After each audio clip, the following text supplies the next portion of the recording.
Hello, everybody, and welcome to the Tuesday edition of Winners and Winers Radio. I am your host, Scott Steehn, a lead handicapper over at winnersandwiners.com. And I'm your co-host, Scott Reichel, senior handicapper over winnersandwiners.com.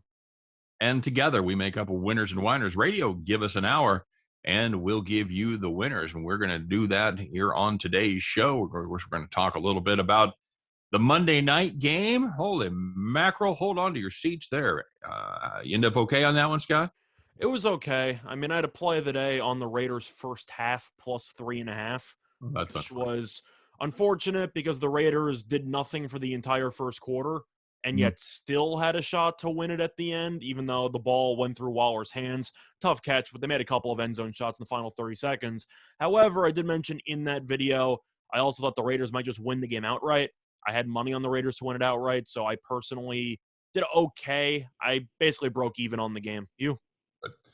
Clean sweep for me, buddy. It was a big night. Had both quarterbacks over in yardage. Had Darren Waller over in yardage. Had the over 50. Had the Raiders on the money line at plus 165, and took a live play at over 43.5. Other than that, not very good. Cool. So yeah, big. It was and it looked grim there on all of those about halftime. So I was sweating every single one of those plays. That all worked out in the end. Big second half, and of course we're going to get to every game on the board. We're going to give our first impressions as we see the opening lines and talk about value and where that may go. And just a word of caution, guys, this is just our initial impressions of the lines.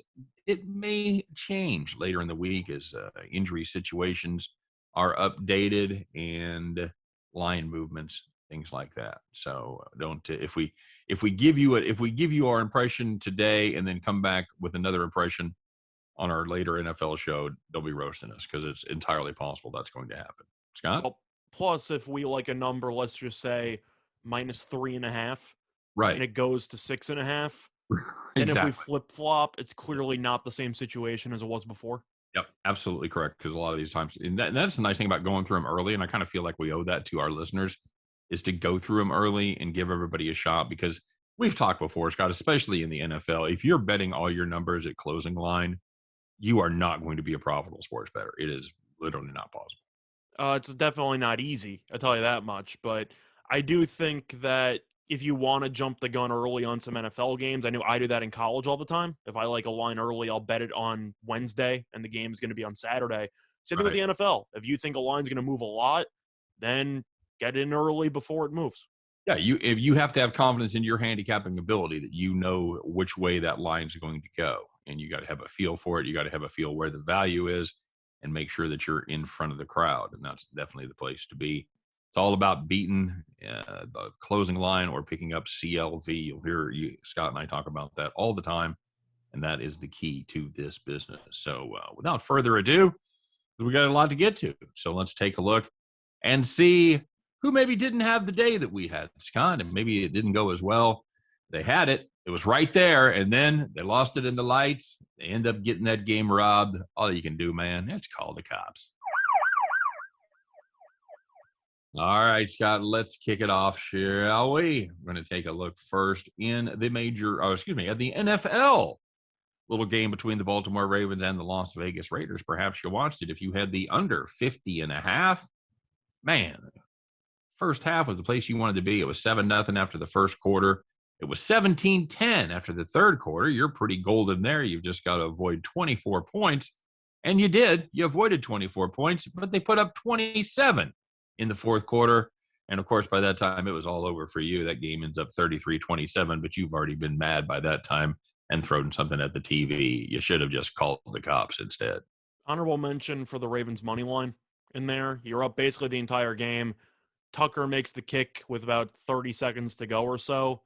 You let the Raiders complete 2 passes for about 40-something yards in the span of 10 seconds. Really? 37 seconds, no timeouts. Yeah, definitely a terrible defense there on the final drive, but, is what it is. Anyway, in my opinion, this player prop is the worst beat of the entire night. I'd probably agree. And I got to mention it.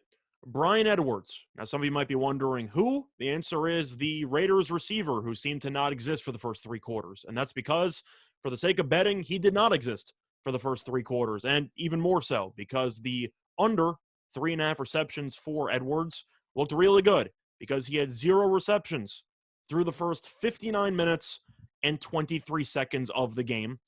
Then a final drive has 2 pretty big catches, sets up Carlson for about the 55-yarder. He makes the kick, and then you got overtime.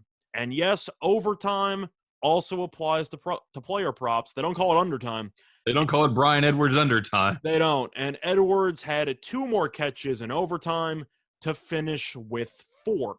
So you lost in under 3.5 to a guy who had no receptions with a minute left in the fourth quarter, and he ended up with 4. That's almost impossible. Just absolutely brutal. That's right up there with the San Francisco 49ers game yesterday. I'm sure a lot of people don't even realize that was the number for Edwards or didn't think of that, but that's where we come in because I was keeping tabs on Edwards for pretty much the entire night, and yeah, he went over in overtime. He was one of those training camp heroes that you heard a lot about, and he was going to be part of the offense, blah, blah, blibbity, blah. And yeah, none of that happened there in the, pretty much for the entire game. Yep, pretty much. All right, Scott, we'll finish it up with the game there. My goodness. Talk about a snake bit team. It's the Twins and Yankees. Wonder what happened. You had the Twins plus 165. First of all, congratulations, because you must think Lucy's going to hold that football every single time that Charlie Brown makes a run at it. And you looked really good. It was 5-0 after the top of the 5th, or after the top of the 6th, rather. Minnesota's up. And New York, they whittle away just a little bit. They're up 5-2 in the 8th. Here come the Judge, Scott. He launched a 3-run bibbity bomb against one of your all-time favorite relievers in Colomé. Yankees, well, you know what? It's the Yankees and the Twins. They're only going to do what they do. Yankees win 6-5 in extra innings. You had the Twins money line plus 165. What are you doing? Call the cops.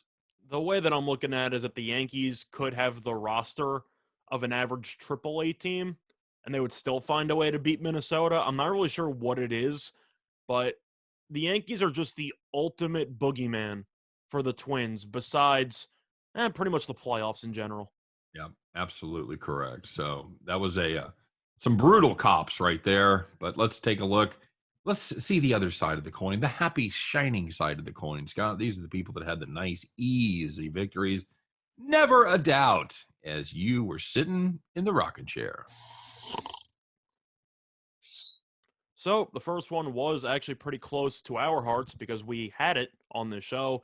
It was the Astros minus 1.5 against Texas. We said Spencer Howard stunk, and he was really, really bad. Gave up 3 runs in the first. Then Houston scored 4 more in the second, 2 more in the third. Rangers only scored 1 run, but the Astros said since there's no mercy rule, might as well score 15. So they ended up winning 15-1. Every Bet the Farm play should be in this segment, Scott. It should be. Speaking of nice, easy winners, how about that Miami Washington Nationals under 8? Marlins scored 1 in the first. They scored 2 in the 9th. And that was it, Scott. That game ends up 3-0 in favor of the Marlins. Sandy Alcantara doing it one more time. He has made 21 starts since May the 14th, Scott. The over is hit twice. He's a pretty good pitcher being wasted as we speak. Yeah. But looking at the last one, if you had the Cardinals on the money line against the Mets, I did. They led 3-0 after 5 innings. Ended up winning 7-0. So the Mets, the offense exploded against the Yankees. Looked really good. Then they faced the Cardinals, and the entire team forgot how to hit again. Yep. Cardinals were up 3-0 going into the 9th. Mets said, "Okay, guys, we need a big 9th inning here." They just forgot to specify for which team, as the Cardinals could have played it a lot more, left the bases loaded, and they ended up scoring 4 in the top of the 9th. Didn't need any of them. Didn't need any of those at all. So, all right, Scott. So with that being said, we're going to lay out a donkey of the day. Now, we could have done it yesterday, but we had a lot going on, a lot to catch up with the NFL. But now that the smoke is cleared, there's one donkey of the day that we definitely want to get to. And I believe maybe the first time we've made an entire conference donkey of the day, Scott? Well, we haven't had many opportunities with college football, so I would assume yes. Okay, well there you go. Because let's just get to it. We're gonna have to send out multiple golden feedbacks, and everybody can strap them on as we award today's Donkey of the Day.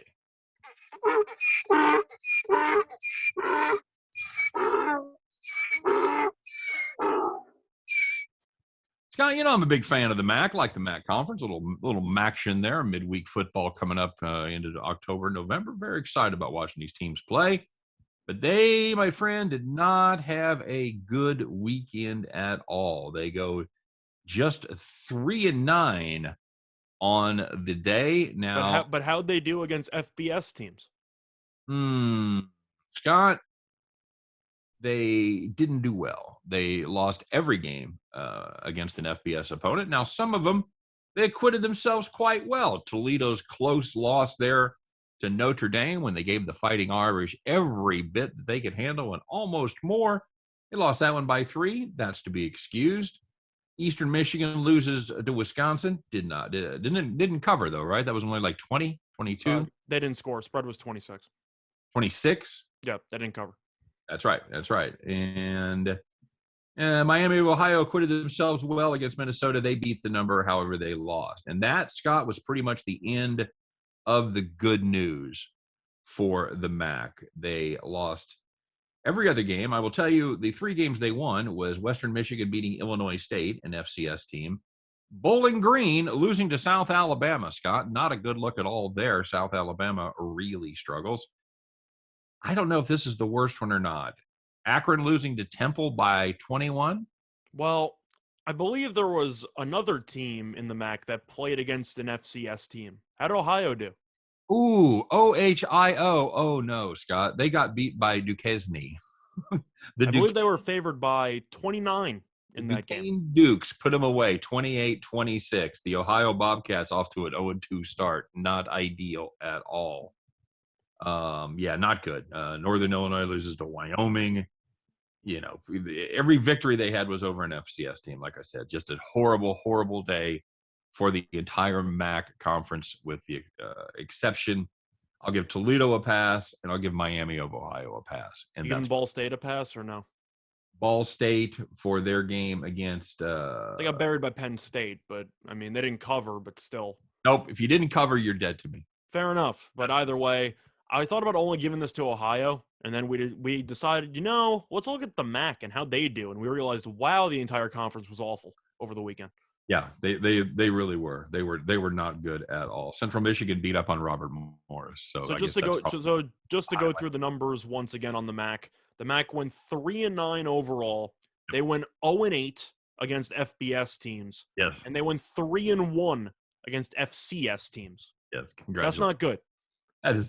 That is not good at all. And losing that was straight up, by the way. We didn't even mean ATS. They went 0-8 straight up against FBS teams. No, we were too depressed for the MAC to even talk about the lines for the most part. So, Not good. I love the MAC. You think this Central Michigan team might be decent, Scott, or is Mizzou just terrible? Because they played Mizzou tight, and then they rolled last weekend. Well, I didn't watch Missouri play against Kentucky. That game was close. I think Kentucky's an okay team. I think they're a little bit overrated in the SEC. But Central Michigan seems to be a team that's always middle of the pack for me. I know they play Toledo in the next couple of weeks. We'll see what happens there. But I think that's an okay team. I kind of group Central Michigan kind of in the same area as Kent State or like Western Michigan. Yep. Where I think you're going to be competitive. I think you'll win some conference games. You'll finish over 500, go to a bowl game. But I don't really think you have a shot to win the conference. No. You feel the same way? Yeah, for the most part, I'm going to have to see a lot more. And that Missouri game was deceptively close in score for the way it was actually played. Mizzou. I'm also curious what the look ahead was for Missouri with Kentucky on deck, but that's a separate story. That's true. Although it was opening day, so hopefully you'd be able to focus. And they played a dreadful game against Central Michigan there. So, all right, buddy. A quick reminder to everybody out there that you are listening to Winners and Winers Radio. Give us an hour, and we'll give you the winners. All right, Scott. Well, we have to talk about it, and we briefly discussed this game earlier, but we're going to flesh it out a little bit more. We're going to find out who was drinking, Scott, who was chug-a-lugging out there as far as the odds makers go, because as always, there was a game where the odds makers were drunk.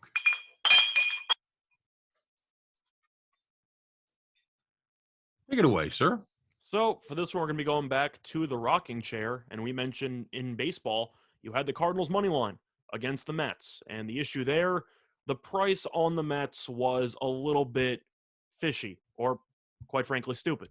The Mets opened up as minus 117 favorites against the Cardinals. Now, it is worth mentioning, both teams are competing for the wild card spot. So it's not like this game meant, quote unquote, more to one team than the other. The pitching matchup definitely in favor of the Cardinals because you had Rich Hill on the mound for the Mets and Adam Wainwright, who is, I don't even know what to describe it, the Tom Brady 45-year-old guy who never seems to age in Major League Baseball. He's just flat dealing, Scott. He's been really good this year, and it seems like he's Benjamin Button at this point. But anyway, the Mets, in addition to having the worst starting pitcher in this matchup, also had a very, very compromised bullpen because you might remember those two back-to-back war games they had against the Yankees during the weekend series. And they had to travel. Yes, including the Sunday night matchup there.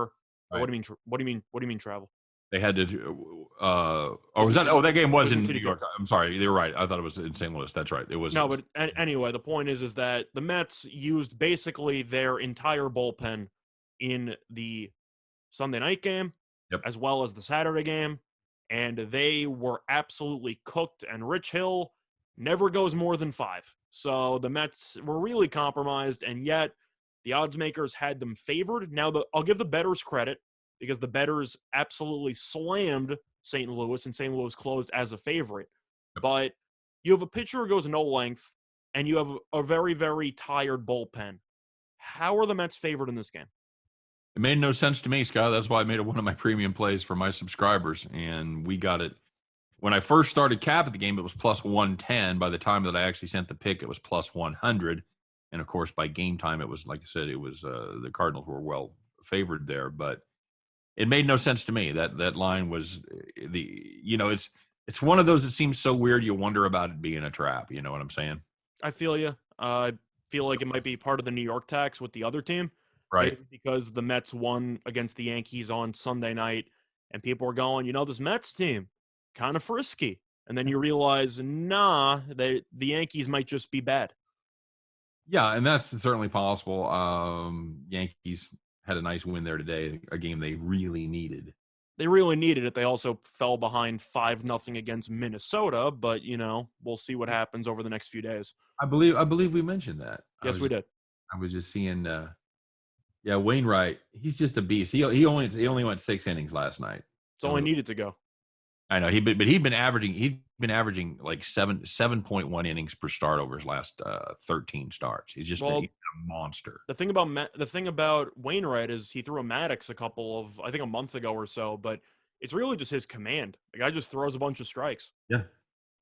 That's exactly what he does. He just pours the strikes in there, and I was happy. He threw, and he was a little wild last night. He walked 3 guys. He just threw 58 of 103 pitches for strikes, which is not ideal at all. Obviously under 60%, but you know what? He made it work, and the Mets hitters really helped out there. I also, sorry to interrupt, want to give a quick shout out to Wainwright for one of the quotes he made post game.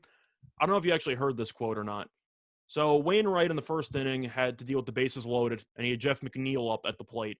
He struck him out on a curveball. Anyway, they asked Wainwright about that pitch and that at bat in the first inning.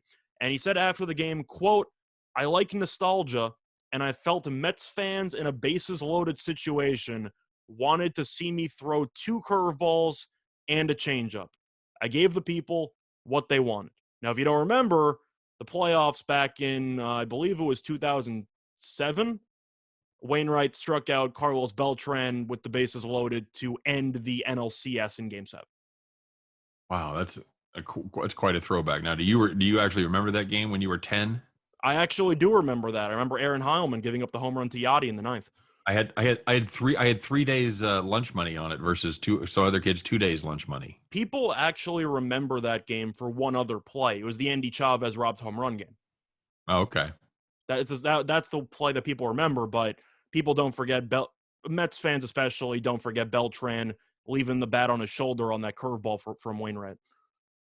Knee buckler it was. Yep. All right. I just found that quote amusing to me. That was pretty funny. Yeah, that's a nice little throwback Monday there. Yep. All this, and he's got jokes, folks. What else do you want? Seriously. So, what do we make of this game, Scott? What a bookend. That was a couple of bookends for the NFL weekend, wasn't it? You had the Tampa Bay game on Thursday, and then you had that Raiders game last night on Monday night to close out the week.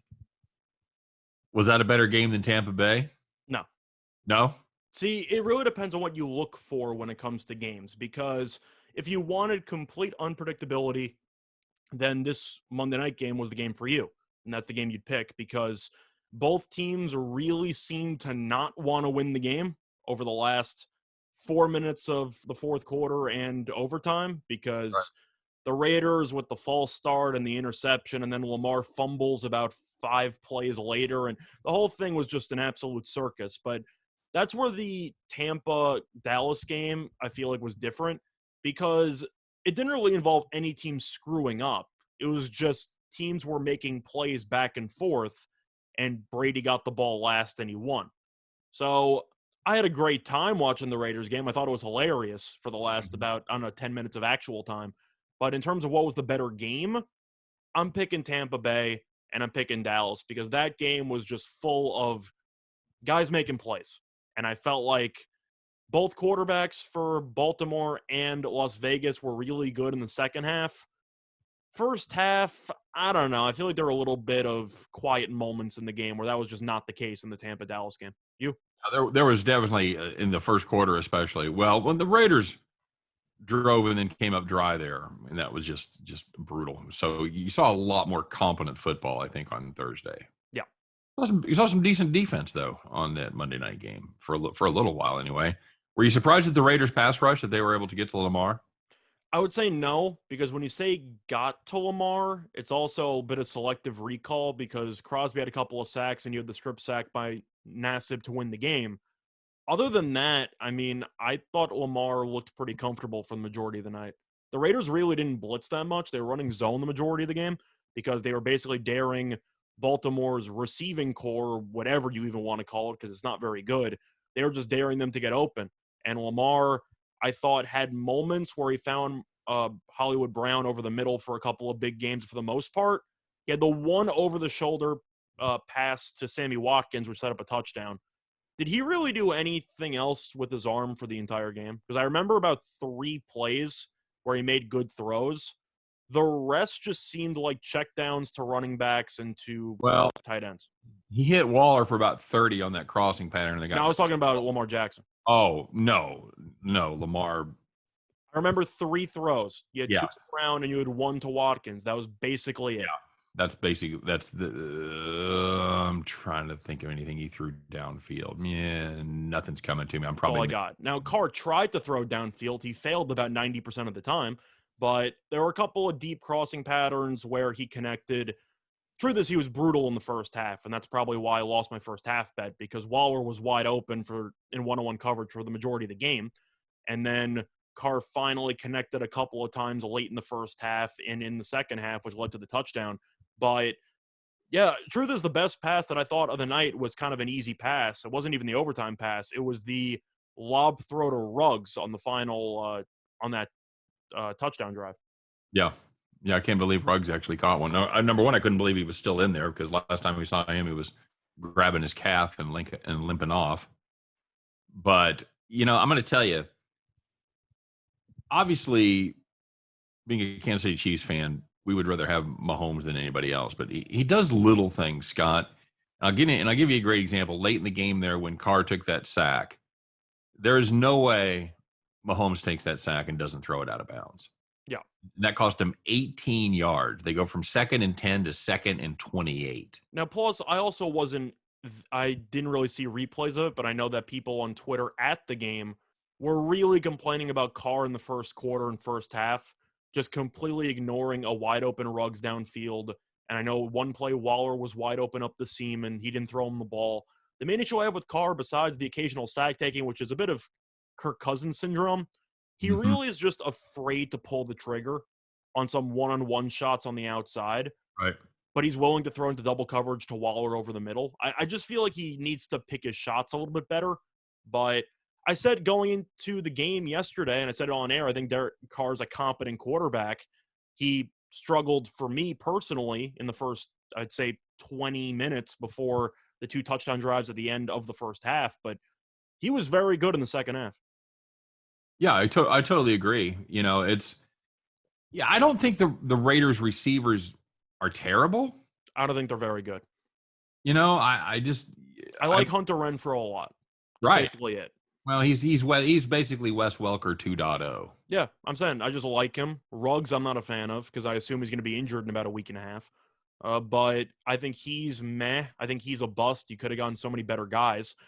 Edwards was very good down the stretch, but if your number one receiver, your number 2 receiver in Ruggs and Edwards do nothing for about the first 3.5 quarters, you have a bit of a problem with your receiving core. Yeah, I mean, at the end of the day, 8 guys ended up catching passes. It certainly didn't seem that way, but that's the way it worked out. A couple running backs and fullbacks thrown in there. I understand that, but they throw 3 passes to Ingold or 4 passes to Ingold of all things. So it's not quite captain checkdown for me. But when you're talking about mentioning Derek Carr as a top 5 quarterback, no. I think he's slightly above average. Slightly, he's somewhere between 10 and 15. Yeah, I was gonna say 13 to 15. I think that's where I'd put him. But I acknowledge, besides Waller, I'm not a fan of any weapon they have over there. Of course, they were supposed to get him Antonio Brown, and that fell apart about a couple years ago. But you know what I'm trying to say. The point is that the talent is just not there on the receiving core long term. Yep, agreed. I thought they did utilize Kenyon Drake fairly well out of the backfield. I am curious if they used him well or if Jacobs had to keep coming out of the game, so they kept having to sub him in. Well, that's I want to like Jacobs so much, but he seems a little brittle, Scott. He's always hurt. If you do fantasy football, you know that. But Jacobs' night really confused me because it was kind of like Ruggs, where he was going to the lock. He was like limping on the sidelines, and you weren't sure if he was going to come back, except Jacobs did it basically after every single drive. And then he had 2 touchdowns, and it's like, I thought you were just injured. But, he played well in the end. The offensive line for the Raiders was definitely a work in progress, let's put it that way. But people are going to overreact to the Raiders because they won a game against Baltimore. We both liked the Raiders to win this game. I don't think the Raiders are very good, and I don't think Baltimore is very good. And Baltimore is not their fault because they lost a couple of key pieces before the season even started. Right. They lost a couple of key pieces on defense, and then, of course, the running back catastrophe that happened. Well, Williams was good, but that's the main issue I have with that game for the Raiders receiving core, because you have a you basically have a third-string corner in the game because Humphrey got injured midway through. Of course, he stayed in the game, but he was out for a couple snaps. And did Williams get hurt? Did who? Did Williams end up getting hurt? I believe they just switched over to Murray for a decent portion of the fourth quarter. Why do you get a guy that's run the ball 9 times for 63 yards? Why do you put in Latavius Murray, somebody they picked up, 2 days ago? Well, I know Murray had the touchdown in the fourth quarter, and I believe they just liked the way he was running, maybe for the experience. I'm not really sure, but I thought Williams actually looked pretty good. Yeah. Either way, the point that I was trying to say was that if Marcus Peters is out, and you're relying on some random guy who's not supposed to really play that much, the top 2 receivers on your team can't get a reception for 3 quarters. Like, really? Yep. Agreed. That was my main takeaway, but the Raiders pulled it off. Good for them. We thought they would. Yeah. I totally agree. Every time you look up, they're throwing at Marlon Humphrey.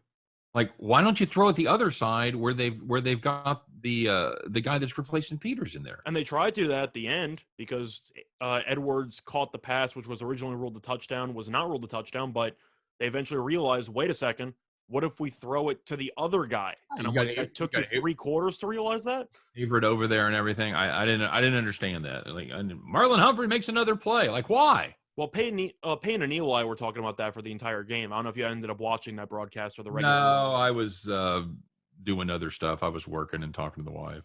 Either way, I actually watched it. I thought Payne and Eli did a good job. I would have. I watched it. I didn't listen to it, so I will definitely do that next time. Hey, drop us a comment if you guys are watching on YouTube. Let us know what you thought of Peyton and Eli, because I did kind of feel bad about not getting to watch that. So you guys stay tuned. Second half of the show coming up. We're going to break down all the look-ahead lines in the NFL. Stay tuned. We'll be right back after this.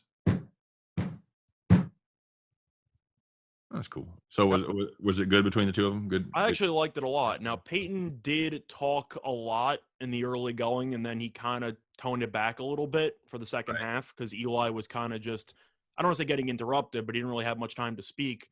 It was good. And Peyton was providing a lot of interesting feedback, a lot of brotherly roasting between the two of them. They brought in Ray Lewis. They brought in Charles Barkley. They brought in Russell Wilson. Brought in a couple of guests in there. It was nice. I wonder if that's going to be the wave of the future. I know Barkley had the Raiders, so congratulations to Barkley for winning another bet. Probably had, what, $30-$40 on him? That maybe a couple $100K. I don't know. It depends. Barkley moving the lines out there. Yep. Well, he's on a heater. He went with the Rams the night prior. 2 seconds. Here we go.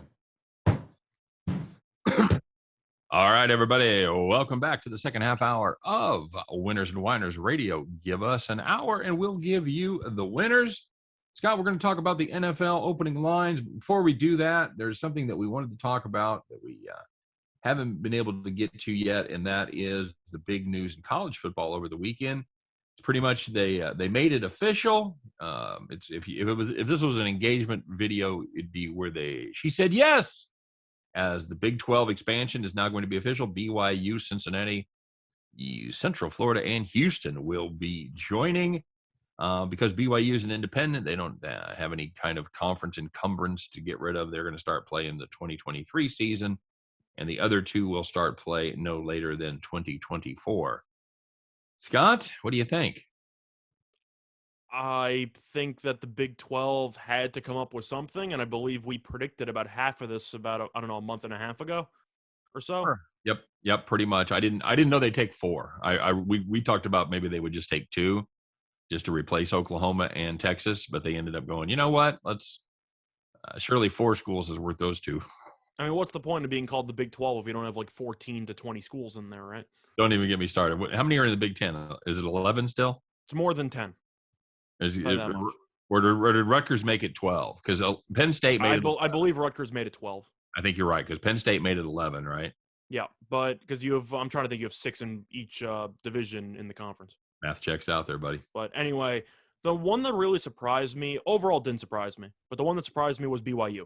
Yeah. Mostly because of the fact that you're going with the religious angle and you're not exactly going to be improving your recruiting because you're targeting, well, to be honest, Mormons. I don't really know who else you're targeting at BYU. Are you targeting other people of other religions there? I'm not aware. Do non-Mormons play for BYU, Scott? I would assume no, but I have no idea. Well, I mean, or if there are, it's a very, very small minority. Well, because, the Big 12 already has 2 religious schools in there. We have Baylor, which is a private Christian college, private Baptist college. And then they have, of course, Texas Christian, not surprisingly, a private Christian college as well. So the question I'm asking, do you think a Jewish person ever went to Notre Dame? Yes, of course. You think he played on the football team? Yes. Really? You think a Jewish person played the football team on Notre Dame? Absolutely. Okay. I don't know, but the point is that BYU, especially just Mormon colleges, seem to be very, very passionate about trying to keep the faith.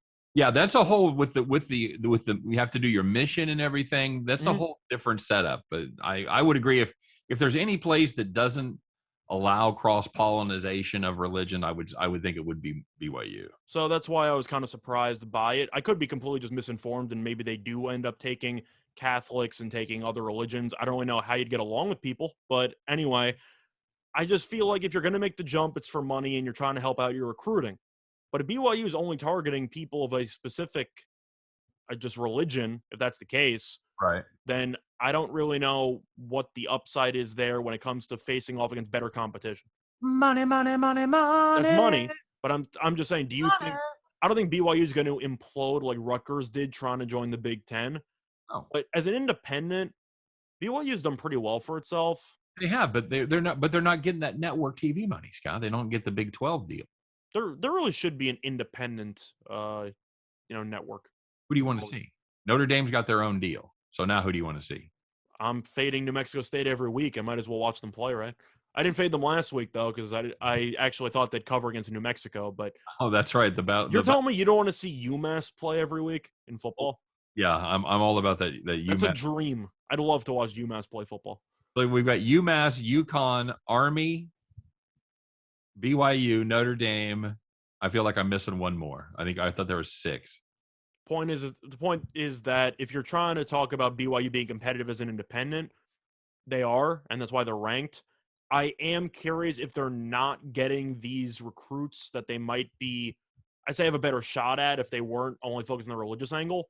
I'm curious if they're going to play as a mediocre Big 12 team, a bad Big 12 team, or how that's going to work out. I don't think it's a recruiting play. I think, Scott, they look at the playoffs and realize that they have almost no chance. Okay, that's a fair point too. Of qualifying for the playoffs the way it currently sets up right now. And by joining the Big 12, they immediately have that cachet. Plus money, which is obvious. But, oh, sure. No question about it. I was kind of trying to play devil's advocate there. And also kind of ironic I mentioned that with the religious conversation. But still, I just find it an interesting move, but I can understand why each and every team did it. Now, it could be a crowded house for a season, Scott, because Oklahoma and Texas are going in 2025, right? I believe it's either 2024 or 2025. I think you may have one crowded season as they all 4 join up before Texas and Oklahoma leaves. I think that'll be a lot of fun to watch. Houston's still salty about the whole Southwest Conference thing, where the Big 12 extended invitations to 4 of them and did not extend invitations to the other 4. So I heard SMU was pretty upset about that too. A little salty as far as the Mustangs go. Yeah, absolutely. So Houston, I guarantee you and Texas won't play them. Yeah. So I guarantee you they would love to match up there for a season with the Longhorns. Mm. How bad are the Longhorns going to be in the SEC, Scott? Well, they're not winning any titles now, so they aren't off to a great start as far as their SEC action, are they? I'm trying to think of where Texas can really improve, because I don't know if it's the conference you're in. I think the issue is that you play in Texas, which of course has a very, very solid recruiting background. And no matter who your head coaches are, your star recruits of the state at a high school are going to Bama and Georgia and to all these other teams that actually win national championships. Well, not really Georgia in that case, but you know what I mean? Teams that are constantly in the top 5. Right. Texas, if you're going to keep losing guys in your own state who are usually going to be really, really good college football players, you got yourself a problem. Yeah, agreed. I don't think Texas has the same luster that it once had with Mac Brown, where you lose Vince Young, you lose a guy. That's okay. We got Colt McCoy or these other really good Texas or local prospects who can fill the void. And since Texas isn't one of the main destinations anymore because Bama and Clemson basically started a monopoly, and Georgia, who recruits well too. But Ohio State. Yeah, Ohio State too. But the point is you're just not getting the guys that you used to get, and you haven't managed to adapt. Yep. Absolutely true. Texas really hasn't been relevant in 15 years. I remember they beat Notre Dame on some Saturday night game in double overtime, and people were going, Texas is actually back this time. I think they had a losing record that year, where they went 6-6 or something. Right. But it really all fell apart when I would say they hired Charlie Strong. Yeah, that was pretty much it. I agree. Not a fun decade for Texas fans. Started the carousel for sure.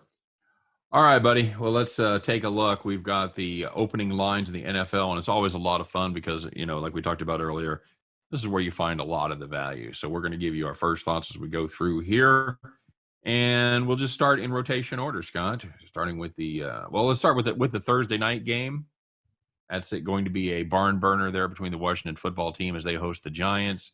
Washington football team, 3.5-point home favorites, and 41 is the total there. Scott, we've got no Ryan Fitzpatrick for half the season. Say hello to Taylor Heineke. How you feel about this one? Doesn't bother me. However, I do find interesting the Giants did go 2-0 against Washington last year, but I don't think Heineke's bad. People remember him in the playoff game against Tampa. I thought he looked pretty good. Against the Chargers, he completed about 70% of his passes. I thought he looked pretty sharp. I know they lost the game, but the defense is really good, and the Giants made Teddy Bridgewater look like a Hall of Famer. So I'm not sold with the Giants defense. Daniel Jones against this defense should be a problem, But at the end of the day, I think Heineke's good enough to not turn the ball over. And if that's the case, your defense will win you games. So I'll take Washington and I'll also lean to the under. The Giants finishing with like 13 points really seems about right in this spot. I just don't see a lot of big strikes in this game from either side. The Washington may get one with McLaurin, getting McLaurin loose or something, but can the Giants pass protect in this situation? I doubt it. Well, we're going to find out, because if they can, then maybe they have a chance this season. But it didn't look good on Sunday, so we'll see. Yep. Houston Texans going up to their little place by the Lake Erie, talking about Cleveland, Ohio. As the Salty Browns, this game opened up at 11, Scott. It's already 12.5 in favor of the Browns. 48 is the number. People looking for Cleveland to absolutely dominate this game. Are you feeling it? I feel like this line at first glance makes no sense just because of the overreaction from week one. So I'm taking Cleveland because this line, I feel like, is at the point where it's daring you to take the Texans because they beat an awful Jaguars team and they're expecting the Texans to be terrible, which I'm sure everybody did, including us before the season started. Yeah. I was just a lot lower on Jacksonville than you were, but I think Cleveland, who hung with one of the best teams in the league, going home, I think they're going to smack this team. You? Boy, I hate laying a gigantic number like that. I hate it too, but I see 17-point win, something like that. I think the Texans might have won. Maybe not their only game of the season, but probably the only one for a while. They play the Jaguars again later in the season, so maybe they'll win too. Absolutely correct. I'll lean Browns there. I don't think the Texans get much going offensively. I've got to lean under there as well. I found it surprising that Jacksonville didn't try to really run the ball against Houston's defense because that defensive line's not very good. That offensive line for Cleveland, even the defensive line, Cleveland's got to dominate in the trenches, don't you think? Yes, I do. That's just a dreadful offensive line. It really is. Yeah. Bengals, Bears, 3-point home favorites. 45 is the number. So basically, odds makers are saying these teams are exactly even. 3 points for the home field advantage. You agree with that assessment? The Bears equal? So I actually thought the Bears didn't play that badly against the Rams. The defense was awful. They moved the ball. I thought offensively they were okay. Having said that, going into the year, I said that I was going to fade Chicago every game Dalton started. I got to take Cincinnati. It's really just a matter of Cincinnati's defense might not be great. The offense looked really good. Burrow and Chase had a connection there, which was nice. T. Higgins got injured, so I'm kind of curious what his status is. Cincinnati money line. Okay, solid. Yeah, that's and we've talked about that before. If you're going to take 3 points or less, don't do it. Just play the money line. I'll take the underdog with the better quarterback. I got the over there too. Okay, fair enough. You know them, you love them. It's the Raiders heading up to the Steel City to take on Pittsburgh. Got one early line on this, and it's from DraftKings. It's the Steelers -6. 49 is the total there. Ugh. It's not a great matchup for really, I'd argue either team, but I'll go with Pittsburgh. They're at home. Of course, Pittsburgh's useless whenever they used to travel to Oakland, so they don't have to do that anymore. But I'll go with Pittsburgh here. You had an extra day off. You also beat Buffalo. You might be worried about a potential letdown spot, but I don't see it. Pittsburgh tends to start seasons off relatively well before fading down the stretch. They did a good job coming back. The issue I have was the Raiders' offensive line. Baltimore's defensive line was revamped, and they still gave Carr some problems. I can only imagine how many times T.J. Watt's going to be screaming around that edge. It's going to be a long night for Derek Carr, I suspect. Yeah, I think this is just basically on the short week. It's a really bad spot for the Raiders. Yeah, I probably wouldn't lean Pittsburgh. I don't like the number because I do think it's a little high because I'm not a Big Ben guy, but the Raiders going from Vegas to Pittsburgh on a short week, playing outside, I just feel like it's a really bad spot for the Raiders. It's going to be a rough one for me if that number gets any taller than 6. I got to be honest. I'm assuming it will. I know the Raiders won, but I think we would agree Baltimore's compromised. Pittsburgh just beat Buffalo, so I'm assuming you're going to see money on Pittsburgh. Agreed. I have to play the under here. I agree. so loath to play an under with the Raiders, but I think the Pittsburgh defense probably does a number on them. I think it will. And we know Pittsburgh dinks and dunks the ball, which should eat up clock. Bills headed the Dolphins. Bills 3-point favorites. By the way, guys, quick reminder, you are listening to Winners and Winers Radio. Give us an hour, and we'll give you the winners, and that's what we're in the middle of doing right now. Bills 3-point road favorite, Scott, 48.5. What do you got? I would slam Buffalo. I think Buffalo's going to kill this team. Okay. I saw Buffalo play this team twice last year. They won both. The last game, they won by about 90, and Miami was competing for a playoff spot. Buffalo, they lost the first game to Pittsburgh. We talked about it yesterday. They outplayed them.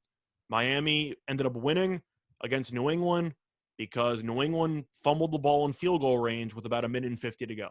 They probably should have lost the game. Now, Buffalo, we know, has Allen, who had a decent stat line in the end against Pittsburgh. Pittsburgh's defense, we know, is very good. I think Miami's defense is fine. It's just definitely a step down from Pittsburgh. Buffalo's more talented. I'll take the Bills. You? I have to take the better. I have to take the better team here in this spot. I would also tend to lean towards the under in this one.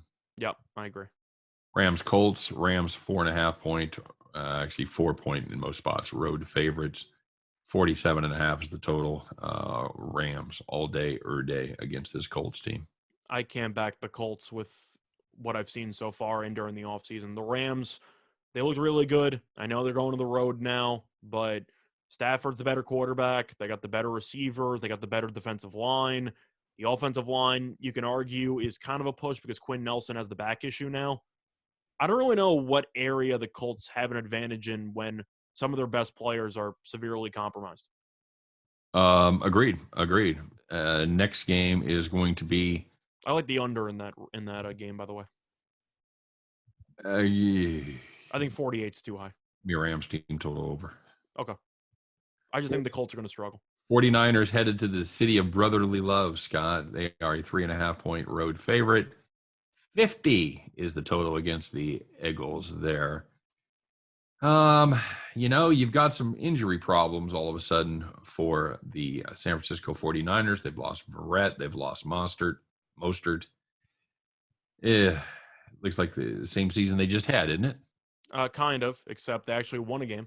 Yeah, they won the game, but they got 2 huge injuries. Does that play a role for you? I mean, I know it does. Does it play enough of a role? I actually think it does. Now, I mentioned that Atlanta was awful in yesterday's radio show, but I just thought Philly looked very competent. I do like this spot a lot for Philly. You're going home. San Francisco travels from West Coast to East Coast. Well, actually, they were in Detroit, so never mind. But the point is that they have another road game. They're extremely shorthanded. Well, they went back home. They're not flying from Detroit. Well, correct. But I'm saying they've already made the trip once to the I mean, that's more Midwest, but you know what I'm trying to say. They've already traveled to some degree. Of course, it's harder to go from full west to east. But Philly, I thought, just looked very, very good. And the defensive line was good. I thought the offense looked pretty sharp. I just can't get over San Francisco giving up 33 points to Detroit. I know some of it was prevent. Verrett's now out for the year. You got yourself some serious problems in that defense. I'm not quite ready to make that proclamation yet. I'm just going to take the points. I'll go the other way. I'll take the Niners to cover. Okay. I was taking too many favorites. I was switching it up a little bit. I got you. Yep.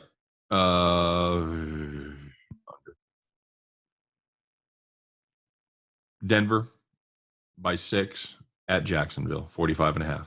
Jacksonville stinks. I'm taking Denver. I said early before the season started, I think Houston has a better record than Jacksonville by the end of the season. I think Urban Meyer is going to be a disaster. I thought this defense was going to be the worst defense in the league. Okay. Go ahead and drink, by the way, if you're drinking every time Scott reminds us of that during the show. I have to, because Jacksonville is an awful football team. And I think Denver is good enough to win this game by at least a touchdown. We get new listeners every day, so there may be some that haven't heard that 17 times before. Do you know Teddy Bridgewater's numbers on the road when it comes to betting? They're very good. I believe he's failed to cover the line 3 times out of 25 games or so. Yeah, it's about like 22. Like I'm going to pull up the exact numbers as we talk about this, but Bridgewater on the road has been historically insane against the number. 22-3 or something? I believe so. Let me just confirm right now. But anyway, I'm going with Denver. I think they'll end up winning this game pretty handily. Play the under. Bridgewater is 22-3 ATS. What I said. Yeah. So I'm going to go with Denver. You? Patriots. Yeah, I've got Denver there too. I'll play the under. Only one team scores in that one. Okay. Patriots. I like the over in that one personally. Okay, good enough. Patriots Jets. Patriots 5.5, 6. 43 is the number on this one. This is it, Scott. This is where the Jets jump up. I know it opened up at 3.5 like a day or two ago, and now it's up to 5.5. I'm taking New England. Jets, Jets. Not even close. Half the team's dead. All right, fair enough. They got more injuries to deal with. The defense is useless. The offensive line was awful against Carolina. New England was good enough with a rookie quarterback to beat a Miami team that we would agree is decent. The Jets lost to a Carolina team that we think is at ceiling a 500 team, which isn't even possible anymore, but I'm going New England. I think they'll bury him. Okay.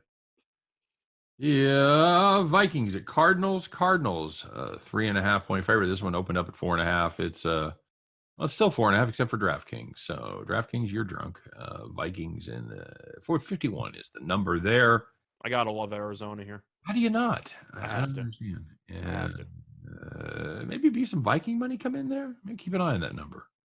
Maybe it's a buy low spot, but Minnesota struggled against Cincinnati. I know Cincinnati looked better, but the point is if Burrow's going to torch you, Kyler Murray is going to absolutely rip you to shreds. Falcons at Bucks, Scott. Bucks 13-point favorites. 52 is the number. Bucks got surprised on Thursday by Dallas. Did they get surprised again by Atlanta here? Tampa by 30. Okay. I'm not even joking. Atlanta is one of the worst teams I've seen this entire year. Until you show us you are not horrific. I have to remind everyone, I mentioned it during preseason about the lack of depth on this team. Tampa has the extra rest because they played on Thursday. The defense was awful against Dallas. Atlanta couldn't score a touchdown against Philly. If you can get 12.5 is available in a couple spots, lock it up because this line ain't coming down. It's definitely not. I think Tampa's going to bury this team. It's gonna be 13.5 or 14 by game time. I said I thought Atlanta was coming in last place. I thought they'd win like 5 games. I don't even know if they're gonna win 5 games. This defense might be the worst defense in the league. You mean last place in the NFC? NFC, well, at the time, South. But yeah, I'll tell you what, they might give the other teams at the bottom a run for their money because that team, Smith as a head coach, looked lost last Sunday. I think Tampa wins handily. Tennessee Titanics at Seattle. Seattle by 5.5. 54 is the number here. I like the over. Yeah, I don't know how you don't play the over anything involving Tennessee right now. They're trying to get that number out of reach. Seattle by 5. I like the Seahawks team. That Tennessee defense is just next level, just horrific.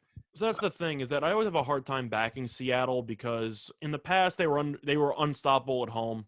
Then they've had a couple of hit or miss years at home. I just have an issue backing Wilson winning by margin because I'm just traumatized of every single game they play being a one-possession game in the fourth quarter. I get that. Seattle looked really good week 1. Tennessee looked awful. Do you think Vrabel circles the wagons for week 2, or do you think that there's a huge storm brewing? I think he's going to try, but I think this is just a bad matchup for them. I just don't like that defense at all. Cowboys and Chargers. Chargers at home by 3. 54.5 is the number there. I'm taking the Chargers. You're the boys on the road. Okay, fair enough. I don't like that defense at all. The Chargers defense, I think, is actually very good. If they stay healthy. Mm-hmm. I think you can make an argument Dak is better than Herbert. Maybe it's closer than people think. I think Herbert's still really good. I just can't get past that defense, which is just so bad. I know Zach Martin's supposed to be back, which should help the offensive line, but I do think that the Chargers will win the game. I expect it to be close. How many times do the Cowboys actually win close games? Not as often as they should. Nope. All right, finally, the Sunday night game, the Kansas City Chiefs at the Baltimore Ravens. Chiefs opened up 2.5-point favorites. They are now 3 or 4, depending on where you're looking. And the number on this game is 55.5. I know that it's early because it's Monday night. Bet the Chiefs now. Just do it. They own this. They own Lamar Jackson, buddy. And they own Lamar's teams when his teams are actually good. I don't think this Ravens team is very good. No, and they've got some issues. I don't hate that spot for Baltimore, but the historical record that Andy Reid just is able to beat this team, and they don't beat them by a little. They beat them by a lot. They beat them early and they beat them often. I said Monday night. I meant Sunday night, but the Chiefs kill this team every time. If we saw Derek Carr go for 435 passing yards and Waller was the main weapon, we knew that, and yet he still had a big game. You have Kelsey, you have Hill, you have Mahomes. They can't stop anybody. I think Kansas City is going to torch this team. I will be very surprised if they don't, Scott. I really will. So, yep. All right. Well, let's do it. Let's take a look. And you and I have taken an opportunity to put our heads together, come up with our favorite plays of the day. Guys, it's time to climb up on that tractor, put on your overalls, and get ready to bet the farm.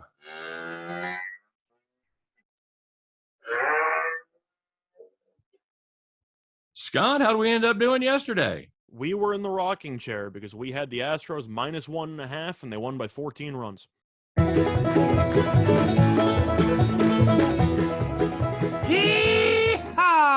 All right, Scott. That's enough of that. What do we got cooked up for today? So, for the Bet the Farm play, we're going to be looking at baseball, looking at the Giants team total over 4.5 at -110 on BetMGM. The Giants have scored at least 6 runs in each of their last 8 games. They've also won all those games, but the Padres have been pitching terribly lately. Padres have allowed at least 5 runs in 4 of their last 5 games as they continue to implode. Jake Arrieta is on the mound for the Padres. Road stats this season, 55 and 1/3 innings pitched, 6.99 ERA. Truth is, it doesn't matter where he pitches. He's terrible. But Arrieta faced the Giants once this season. 2 innings, 6 earned runs, which is equivalent to an ERA of 27. So let me get this straight. You got the Giants who've scored 6 runs in each of the last 8. They're rolling against a pitching staff that's falling apart and arguably the worst starting pitcher in the entire league, and you're getting 4.5 for an over at -110. Got to take it, buddy. Got to take it. All right, that's going to do it for our Bet the Farm play, and that's going to do it for the Tuesday edition of the show. We thank you guys for watching. Thanks for listening. Don't forget to check us out tomorrow and really pretty much every day here on Winners and Winers Radio. You guys take care, everybody.